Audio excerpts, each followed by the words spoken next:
थाने road Ashraf colony के रहवासी औरत नसीमा ज़ाल ताज मोहम्मद औरत मानो नीगरी मानो एहतजाज कयो। औरत नसीमा मौजूद संदस 14 वरनि जी भेण समीना के राशिद नाले बिरादरी जो छोकरो दोस्ती रखण लाइ इशारा कंदो हो। 2 ॾींहं अॻु हुन भेण जो हथ जले वरितो। अहिड़ी ॻाल्हि मुंहिंजी भेण असां सां कई त असां हिन छोकिरे जे वारसनि खे दाह ॾिनी।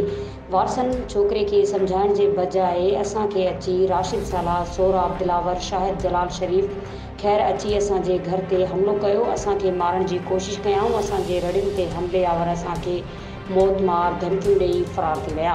उन्हनि मां असांखे ख़तरो आहे। SSP सांगड़ SHO खिपरो वाक़े जो नोटिस वठी असां सां इंसाफ़ कराइनि ऐं असांखे तहफ़्फ़ुज़ फराहम कयो वञे। ॿी सूरत में एहतजाज जो दायरो वधायो वेंदो। मज़ीद खबरों और तफसीलात के लिए विजिट करें हमारी वेबसाइट www.awamiNewsHD.com।